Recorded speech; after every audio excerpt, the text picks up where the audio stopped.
Hey guys, welcome back. MCA here. Today we're going to look at the comparator and the various functions it has. There are two inputs, input A and input B. Input B can be on either side, and input A is on the side with the two torches, and the output is on the side with a single torch. If input A, which is this one here, is more powerful or stronger than input B, see it's further away, so it's a little bit less powerful, the output will be on. But if input B is more powerful, the output is off. If they're equal, then it will be powered. There also is a subtraction mode, and what this does is it takes the input A, which is 15, is the strongest it can be, and it subtracts whatever input B is. So 15, 14, 13, 12, 11, 10. So if this is 15 and that's 10, this should be 5 if we run this out. 1, 2, 3, 4, 5.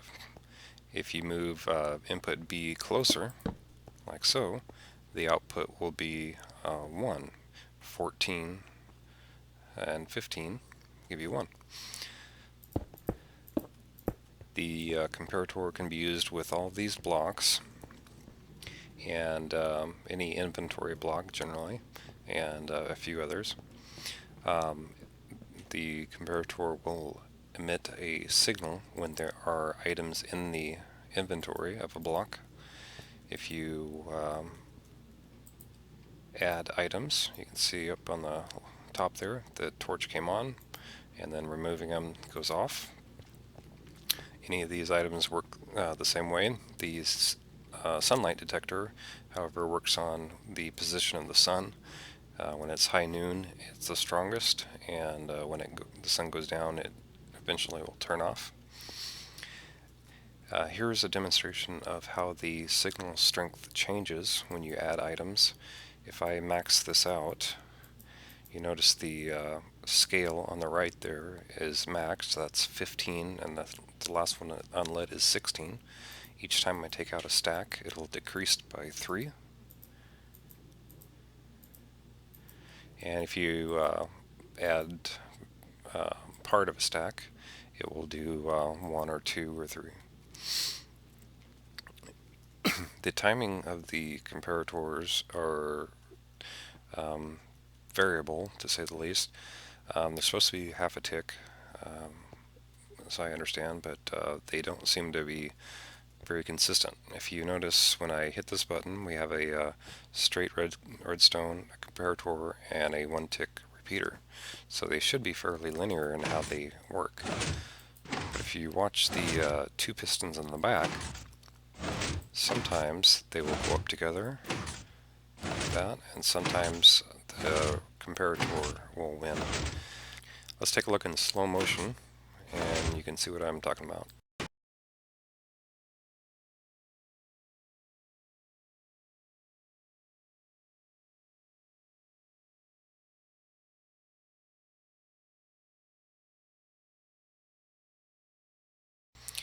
Here's another demonstration. We have a row of repeaters, the comparators, and a straight redstone dust.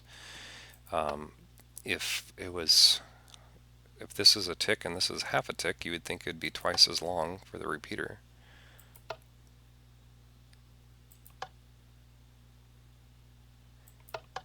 But it seems like it's come on.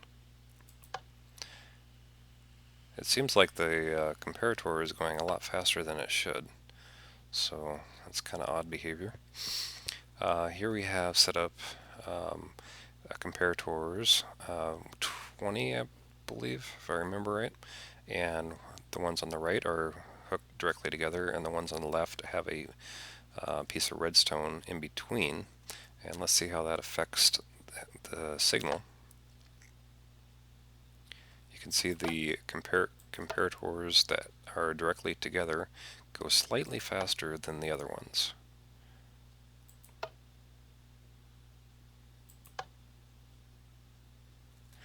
and we have it at the same timing.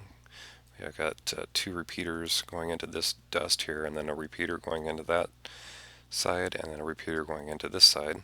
So it should be pretty much the same. Here we have a comparator against a dispenser, and what happens here is when you power it, it acts like a one-tick clock, or a fast clock, and it will dispense the items very quickly. So every half a tick or whatever, it updates the block and sends out a new item. That can be useful behavior. Comparators can also be used to deactivate bud switches, since they are updating so often. On the right here, that piston wants to be powered, but it waits for something to happen before it gets updated. If you take a block out, whoops, that should work. Maybe not. There we go.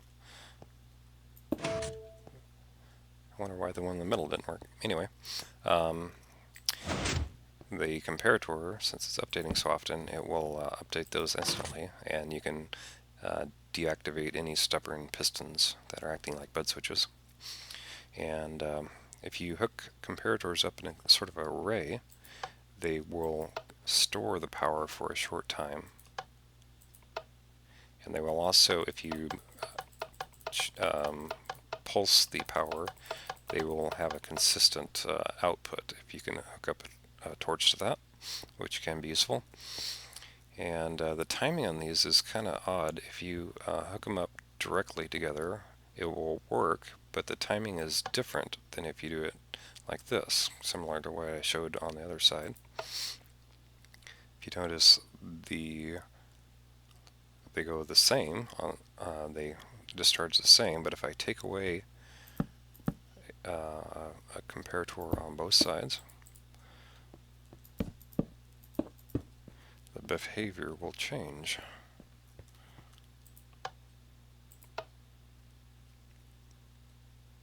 Now the one on the left is faster, and if you change it again, the one on the right might be faster. It seems to be random again.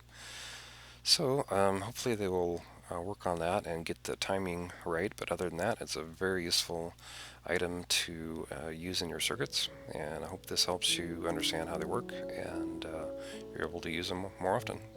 Thanks for watching. See ya.